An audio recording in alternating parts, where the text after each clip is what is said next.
आपने जो सवालात भेजे हैं तजियाकारों के सामने रखते हैं, जवाबात जानते हैं। शहजाद इकबाल से करते हैं पहला सवाल। और शहजाद, ये बहुत इस वक्त रेलेवेंट इशू है जो नहरों के मामले के ऊपर पंजाब और सिंध के दरमियान में मरकज़ी शाहरा है, उसके ऊपर धरना दिए हुए हैं, काफ़ी देर से एहतजाज हो रहा है, ये काफ़ी दिनों से शाहरा बंद है। अब सवाल इससे मुतल्लिक़ ये हो रहा है कि लोगों को मुश्किलात हो रही हैं, आमदोरफ्त में सामान है जो ख़राब हो रहा है, ट्रक्स फंसे हुए हैं। एहतजाज बुनियादी हक तो है, लेकिन दूसरों के हुकूक मुतासिर करना क्या दुरुस्त है? हुकूमत ऐसे हालात में निमटने के लिए क्या कर सकती है? जी, आज़ादी जब एहतजाज की होती है, उस आज़ादी का यही मतलब है कि किसी दूसरे की आज़ादी में आप दखल अंदाजी नहीं कर रहे हैं। तो अगर आप मेन शाहरा को बंद करेंगे, जिसकी वजह से वाकई प्रॉब्लम्स हो रहे हैं, क्योंकि ऑब्वियसली नॉर्थ से साउथ ट्रेड होता है, ना सिर्फ अशिया का बल्कि पेट्रोलियम की किल्लत के हवाले से भी खबरें आ रही है, क्योंकि ऑब्वियसली आमदोरफ्त रुकी हुई है, लोगों का आना जाना मुश्किल हो जाता है। अब कल तक ये खबर आई थी कि शायद कोई ऑल्टरनेट रूट बना के छोटी गाड़ियों को जाने दिया जा रहा है, एम्बुलेंसेज को छोड़ें, लेकिन सिचुएशन नॉर्मलाइज तो नहीं हुई है। अब हक आपको है कि आप एहतजाज करें, और ये सिंध के अवाम के लिए इशू जो है पानी का, नहरों का एक सेंसिटिव इशू है,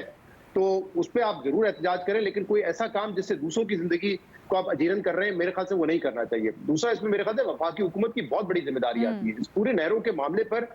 हम पिछले कई महीनों से ये बात सुन रहे हैं, और अपने इत्तेहादी जो पीपल्स पार्टी शिकवा कर रहे हैं ना कि सीसीआई का इजलास बुलाएं, वहां बैठे और बात करें, लेकिन जब वो बात करने के लिए तैयार नहीं होते, तो इससे तो फिर ऐसा लगता है कि हुकूमत बिल्कुल बेबस है। और हम जो बात बार बार करते रहते हैं कि जब भी पीटीआई के पर्सपेक्टिव में हुई कि बात किससे करनी चाहिए, हुकूमत से करनी चाहिए, या वो कहते हैं कि नहीं इस्टेब्लिशमेंट के पास असल पावर है, उसमें बात करनी चाहिए। अब यहाँ तो हुकूमत ये साबित कर रही है ना कि हमारे पास कोई इख्तियार नहीं है, वरना अपने इत्तेहादी के साथ बैठना सीसीआई में कितना मुश्किल काम है। या चले सीसीआई में ना बैठे, इसके अलावा आप लोग आपस में बैठ कर सॉर्ट आउट करें इशू को, लेकिन वो नहीं कर रहे, जिससे उनकी बेबसी का पता चलता है कि शायद उनके हाथ में ये इख्तियार भी नहीं है कि अपने साथ वो अपने इत्तेहादी के साथ कोई मीटिंग कर सके। वैसे इतने दिनों के बाद वजीर आजम ने कह तो दिया कि वजीर आला को और दीगर चीज़ों को, बट मैं आपको अगर 2 मिनट के लिए वापस लेके आऊँ ये एहतजाज के ऊपर, अगर मैं 2 मिनट के लिए आपको वापस लेके आऊँ एहतजाज के ऊपर शहजाद, मेरे जहन में सवाल आ रहा है कि इसके ऊपर, क्योंकि जो हाईवेज़ है मरकज़ी विफाक का कंट्रोल होता है, राइट, तो क्यों इसके मुंतशिर नहीं किया जा रहा लोगों को? अब जब इतनी प्रॉब्लम हो रही है या कुछ, ये मसला क्या है?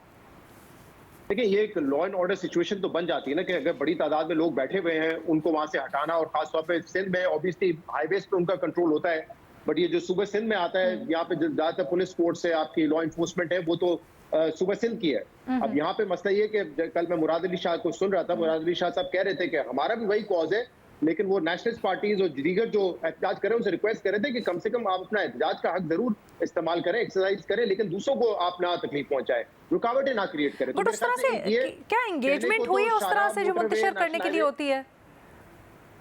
नहीं इस्तेमाल करें मेरे ख्याल से। देखिए, मैं वही कह रहा हूँ, जो फोर्स है ना मेन, वो तो सिंध की है। अब वो अपने लोगों पे इस वक्त, क्योंकि आपको पता है कि उनको एक सियासी चैलेंज भी है, नेशनलिस्ट पार्टीज इस इशू को ज्यादा बना रहे हैं, और वो शक कर रहे हैं कि पीपल्स पार्टी जो है वो है नहरों के साथ, लेकिन वो सियासत कर रहे हैं इस पूरे मामले पर। तो वो इस वक्त अगर पीपल्स पार्टी कोई ऐसा स्टेप लेती है नेशनलिस्ट पार्टीज के खिलाफ, या जो धरना दे रहे हैं, तो मेरे ख्याल से वो सियासी तौर पे बैकफायर कर जाएगा। और नेशनल हाईवे या मोटरवे ऑब्वियसली कहने को तो वो है उनके पास, वफाक के पास, लेकिन वो जो इनकी इन्फोर्समेंट है वो बहुत कम होती है। अब यहाँ पे ये तो नहीं कर सकते कि वो रेंजर्स को या किसी और को डिप्लॉय करें कि वो करें। बहरहाल इस मसले को सिंध हुकूमत को भी चाहिए कि बातचीत के जरिए जल्द हल करे, और वो तभी रास्ता निकलेगा जब वफाकी हुकूमत सिंध हुकूमत के साथ बैठ के इस मामले को सॉर्ट आउट करेगी। ठीक है, बहुत शुक्रिया शहजाद जवाब के लिए। जरा जल्दी से आगे बढ़ते हैं। रीमा उमर साहबा, आपसे सवाल हुआ है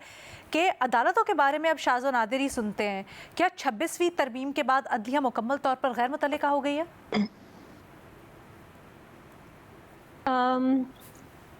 शायद ये दुरुस्त बात है, और कुछ शायद हम लोगों ने भी बात करना छोड़ दी है, क्योंकि उस तरह के पॉलिटिकली सिग्निफिकेंट केसेस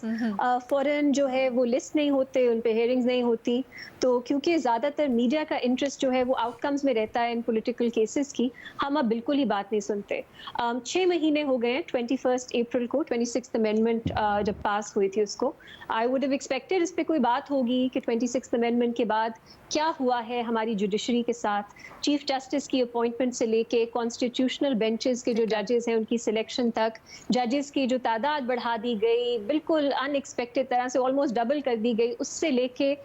जिस तरह से जजेस की अपॉइंटमेंट्स हो रही हैं, जिस तरह ऐसा लग रहा है सियासी पार्टीज की को अपीज करने के लिए अपॉइंटमेंट्स हो रही हैं, जिस तरह कुछ जजेस को बिल्कुल ही आइसोलेट किया जा रहा है सुप्रीम कोर्ट में, जो इस्लामाबाद हाई कोर्ट में और दीगर हाई कोर्ट्स में हो रहा है, इन सब पे ओवरऑल एक जायजा तो लेना चाहिए कि जो वादे किए गए थे 26th अमेंडमेंट के वक्त कि ये क्यों की जा रही है, कि एफिशिएंट निज़ाम को बनाने के लिए की जा रही है, निज़ाम को ज़्यादा ट्रांसपेरेंट बनाने के लिए की जा रही है, क्या वो असल में कुछ पूरा हुआ है, या जो क्रिटिक्स की तनकीद थी और उनका खदशा था कि जुडिशरी को सब्जुगेट करने के लिए किया जा रहा है, हम उसी को देख रहे हैं इम्प्लीमेंट होता हुआ। दो केसेस हैं, लेकिन फिर भी जो अहम है,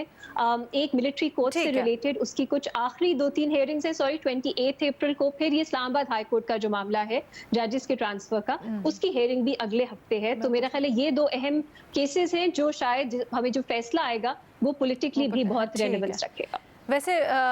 नॉट टू ब्रैग, लेकिन हम लोग इसके ऊपर बात करते रहे हैं वैसे 26वीं आईनी तरमीम के बाद क्या इम्प्लिकेशंस क्या नहीं, और आई रिमेंबर आप ही ने इसके ऊपर बड़ी अच्छा एनालिसिस भी किया था।